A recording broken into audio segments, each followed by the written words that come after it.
Tyler Perry is not going to have a very good Christmas or New Year because he's now been struck with another lawsuit accusing him of sexual harassment and assault by a former actor from his Madea Halloween movie. And the act... What you just heard is not a rumor. It's not internet speculation. And it's not a social media theory. According to newly filed court documents, Tyler Perry is now facing a shocking $77 million lawsuit brought by a former actor, Mario Rodriguez, who alleges sexual harassment and unwanted advances connected to his work on Boo, a Madea Halloween. The lawsuit claims this wasn't a single misunderstanding, but a pattern. Promises of bigger roles. Private invitations framed as career opportunities. Alcohol present. Boundaries allegedly crossed. Rodriguez says he said no. He says he resisted. And he says that power, Hollywood power, made it harder to walk away. For years, he stayed silent. Not because nothing happened, but because fear, shame, and the threat of losing everything kept him quiet. Now, that silence is broken. Court filings allege these encounters occurred between 2015 and 2019, with contact continuing years later. Perry's legal team denies the claims, calling them a money grab. Rodriguez's attorneys insist the case is very much alive. And this is where the story becomes bigger than one lawsuit. Because this isn't just about one actor. It's about power, access, and how easily silence can be mistaken for consent. Stay with us, because what comes next raises questions Hollywood has avoided for years. Talk about it. Because, according to People magazine, Tyler Perry is facing another sexual assault lawsuit from an aspiring actor that his lawyers are called. Hollywood has seen scandals before. But every so often, a story surfaces that doesn't just ripple through the industry, it shakes its foundations. According to newly filed court documents, one of the most powerful figures in modern entertainment, Tyler Perry, is now facing a $77 million civil lawsuit brought by a former actor who says the cost of silence was nearly his entire life. The actor is Mario Rodriguez. And this case, on paper, reads less like a misunderstanding and more like a pattern. Rodriguez alleges that his involvement with Perry began the way many careers in Hollywood do, not with contracts, not with agents, but with access. According to the lawsuit, Rodriguez was first approached in 2015 through a fitness trainer at a Los Angeles gym. The message was simple: Tyler Perry wanted to meet him. Soon after, Perry allegedly contacted Rodriguez directly, offering him a small role in the 2016 film Boo, a Madea Halloween. The role itself was minor frat guy number 10 with no speaking lines. But the implication was not. Rodriguez claims the role was presented as an entry point, a door opening, a first step towards something bigger. And in Hollywood, that matters. According to the complaint, multiple meetings followed. Not in offices, not on sets, but at private residences framed as conversations about future projects. The lawsuit alleges that alcohol was often involved. Rodriguez claims these meetings shifted quickly from professional discussions to unwanted sexual advances. He alleges he repeatedly told Perry to stop. The complaint describes moments where boundaries were crossed, resistance was ignored, and power dynamics became impossible to escape. And here's the detail that continues to raise eyebrows. Rodriguez alleges that after 2 of these encounters, Perry apologized, handed him $5,000, and sent him away. No contract, no follow-up role, no explanation, just money and silence. This lawsuit does not exist in a vacuum. Earlier this year, another actor, Derek Dixon, who appeared in Perry's television series The Oval, filed a $260 million lawsuit alleging sexual harassment, assault, and retaliation. Both cases are now being handled by the same attorney, Jonathan Delha. Checking in with you guys about the news that I mentioned a couple days ago. I wanted to talk to you guys a little bit about sexual assault and harassment, and why the people stay silent. For a long time, guys, I didn't want to say anything, and I wanted to tell you guys why I didn't want to say anything. But when it happened to me, I felt ashamed. I was scared because of the judgment and the questions that people were going to start asking. Almost like if they were gonna blame me for just being there. Well, I felt all of that, guys, when a very big director, a very seriously powerful person that everybody knows, invited me over to his house to talk about roles and upcoming things that he was writing. I was telling myself, like, man, like all of my dreams are coming true right now. Like my opportunities at my front door right now.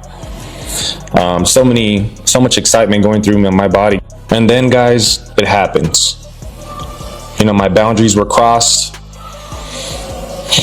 You feel like this person feels like they got power over you because of the situation and the opportunity that presented itself in front of you. And then and how fear can somewhat keep you quiet and keep you silent. Well, I stayed quiet for much too long, and I just want to say I'm really sorry, man, because if I would have spoken up sooner, I could have saved somebody that this probably happened to after me. I just want to say sorry for that, whoever that may be. It could have stopped with me if I would have said something, but I do apologize, and I'm speaking up now and getting it out there and talking about it, most importantly, then so be it. And I just want to apologize once again, guys, because I'm sorry I can't really talk about more than what I've talked about right now, but I will be giving you guys an update very soon about the whole situation that happened in detail. Perry's attorney, Alex Spiro, known for representing some of the most high-profile names in entertainment, responded swiftly. In a statement released December 26th, Spiro characterized the lawsuit as another attempt to extract money from events alleged to have occurred more than a decade ago. He called it a failed money grab. Rodriguez's legal team pushed back just as quickly, insisting the claims are alive, supported by evidence, and headed for court. And then, something changed. For years, Rodriguez said nothing publicly. No interviews. No accusations. No social media hints. Until early December. That's when Rodriguez posted a video to Instagram, not naming Perry directly, but describing an experience that mirrors the allegations in the lawsuit almost word for word. What he said wasn't dramatic. It was quiet, measured, and heavy. Rodriguez's words echo a reality many in the industry quietly acknowledge but rarely confront. When opportunity is tied to one person, when your future depends on their approval, silence doesn't always mean consent. It often means survival. Rodriguez says he stayed quiet because he was afraid of judgment, of being blamed, of losing whatever chance he had left. And according to the lawsuit, the alleged contact didn't end in 2019. Court filings claim Perry continued reaching out through 2024, years after the alleged encounters, a detail that, if substantiated, could become central to the case. Hollywood has seen accusations before, but this case is different for 3 reasons. Timing: a second lawsuit with similar allegations is already active. Consistency: the Instagram video and the legal claims align closely.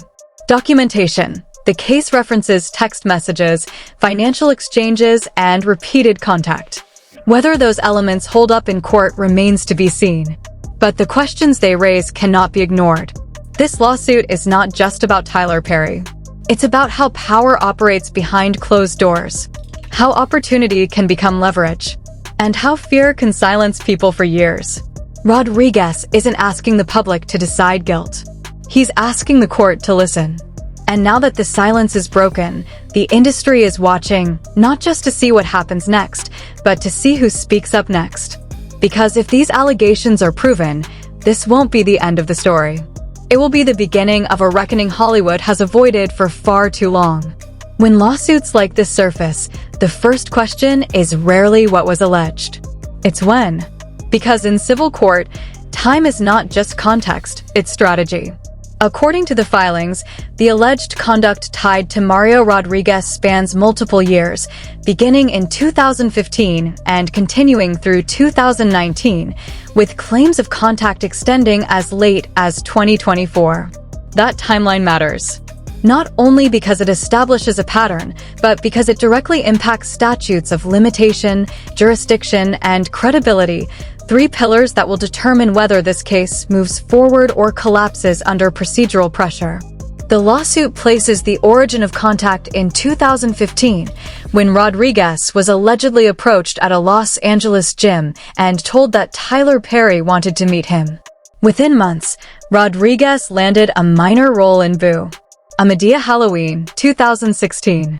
From a legal standpoint, this is critical, because the defense will likely argue the role was small, the interaction was brief, there was no ongoing professional relationship. But the plaintiff's strategy appears to be different. Rodriguez's filings emphasize expectation, not screen time. They argue that access was framed as the beginning of something larger, a narrative commonly alleged in power imbalance cases. In court, expectation can matter as much as execution. This is where the timeline grows darker. The lawsuit alleges multiple private meetings, often framed as discussions about future work. According to the complaint, these meetings did not occur in professional settings, but at private residences with alcohol present. The plaintiff alleges that during these encounters, boundaries were crossed, resistance was expressed, advances continued despite objections. And then comes one of the most contentious claims in the filing, that after certain encounters, Rodriguez was allegedly given $5,000 and sent away. Legally, this is a double-edged detail. For the plaintiff, it can be framed as evidence. Rodriguez's Instagram video did not name Perry. That was deliberate. Legally, it allows him to speak without expanding liability, establish emotional context, prepare the public without arguing facts. But it also invites scrutiny. Defense attorneys often analyze public statements line by line, searching for inconsistencies. What helps Rodriguez emotionally may complicate things legally, unless his narrative remains consistent. So far, it has. For Rodriguez, corroboration, documentation, consistency. For Perry, procedural dismissal, statute limitations, credibility erosion. This will not be decided by headlines. It will be decided by timelines. This case matters beyond the individuals involved, because it tests how power is scrutinized, how silence is interpreted, how long the past remains actionable. If the court allows this case to proceed, it may encourage others who stayed silent to reconsider. If it fails early, it may reinforce why silence exists in the first place. Either way, the implications extend far beyond one lawsuit. This is no longer just about what happened. It's about what can be proven, what will be believed, and how much time erases or preserves accountability. The timeline is set. The strategies are clear. And the next phase will not unfold online. It will unfold in court. When a lawsuit like this breaks, the first shock hits the headlines. The second shock hits the boardrooms. And the third, the one that matters most, spreads quietly through the industry. Because cases like this don't just test an individual, they test a system. And Hollywood is a system built on power, proximity, and silence. For decades, the entertainment industry has operated on an unspoken hierarchy. At the top, decision-makers, producers, studio heads, creators whose approval can unlock careers or end them. Below them, talent, actors, models, aspiring creatives chasing a break that rarely comes with guarantees. According to the allegations now before the court, Mario Rodriguez says he entered that hierarchy with nothing but ambition and found himself navigating a world where access was currency. The lawsuit does not claim contracts were signed under duress. It does not claim explicit threats were made. Instead, it alleges something far more common and far more difficult to confront. That power doesn't always need to shout. Sometimes it only needs to imply. Hollywood rewards loyalty, and it punishes disruption. Actors who speak out risk being labeled difficult, unreliable, a liability. Those labels don't appear on resumes, but they travel faster than agents ever could. This is why, for years, Rodriguez remained silent. Not because he lacked a story, but because telling it came with consequences no one could measure. And those consequences extend beyond individuals. They ripple outward. Since the lawsuit became public, quiet conversations have reportedly begun across agencies and production offices. Not official meetings. Not statements on record. Just whispers. Questions like, if discovery opens up, what comes out? Who else might speak? What did we overlook because it was easier not to look? Because when one allegation surfaces, it forces institutions to examine what they normalized. And normalization is Hollywood's most dangerous habit. This lawsuit is not the first of its kind, but it arrives in an industry that is no longer pretending ignorance. In the past, allegations were dismissed as anomalies, outliers, isolated misunderstandings. Now, courts, audiences, and even studios are asking a different question. Is this a pattern? Not of one individual, but of an environment. Hollywood still remembers what happened when similar cases crossed a certain threshold. One allegation can be denied. Two can be reframed. But multiple, overlapping claims force a reckoning. That's why this lawsuit is being watched closely, not just by fans or critics, but by executives calculating risk. Because if courts begin treating silence as evidence of fear rather than consent, the balance of power shifts. And when power shifts, systems resist. Publicly, this is framed as a $77 million lawsuit. Privately, the numbers extend far beyond that. Studios factor in reputation damage, brand association, project viability, insurance implications. The question isn't just, what happens if the case is lost? It's, what happens if it survives? Because prolonged litigation keeps questions alive, and questions are poison to carefully managed public images. Notice how carefully this story is being told. Words like alleges, according to court filings, claims. This isn't caution. It's survival. Every sentence in this case, from statements to social posts, is written with the understanding that it may appear before a judge. That restraint speaks volumes. Because if this were fiction, the language would be louder. It isn't. Social media reacts quickly. Outrage trends. Hashtags surge. But courtrooms move slowly.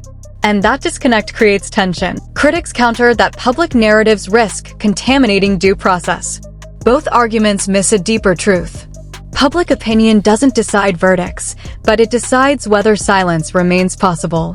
And silence, once broken, cannot be repaired. Behind closed doors, executives aren't debating guilt. They're asking, what exposure do we have? What documentation exists? What do we know and when?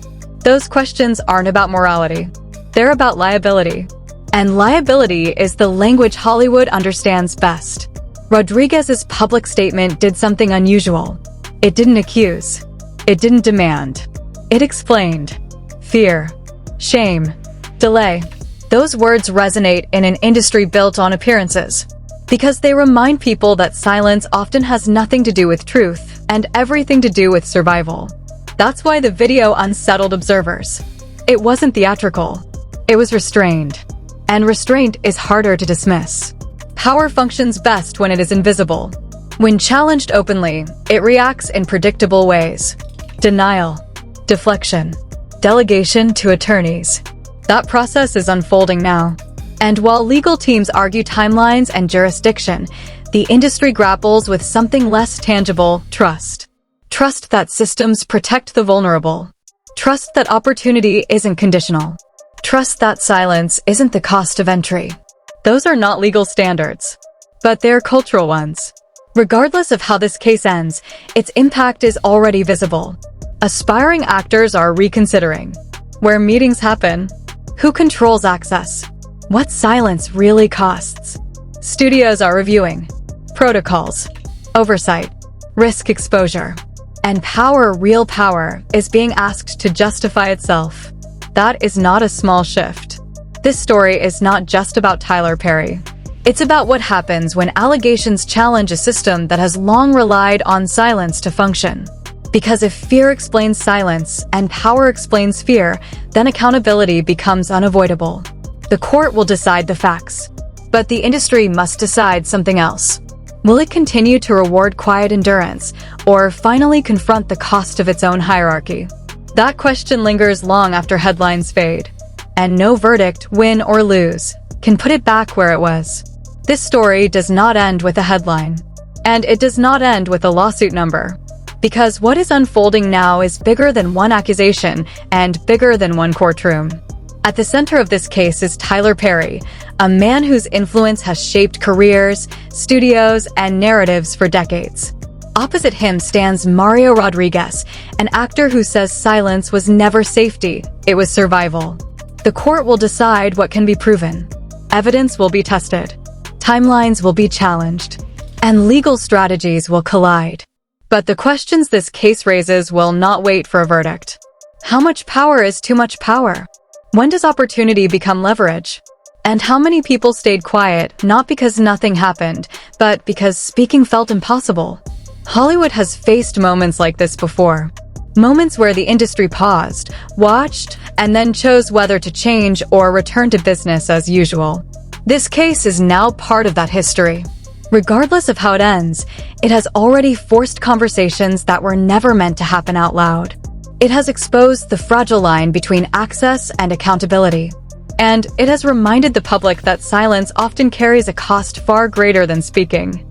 As this lawsuit moves forward, more details will emerge. More arguments will be made. And more pressure will build, not just on the people involved, but on the system that enabled silence to thrive. So the real question isn't just what the court will decide. The real question is this: when the truth becomes uncomfortable, will the industry finally listen? Or will it look away again? We'll continue following every development, every filing, and every shift in this case. Stay informed, stay critical, and stay with us because this story is far from over.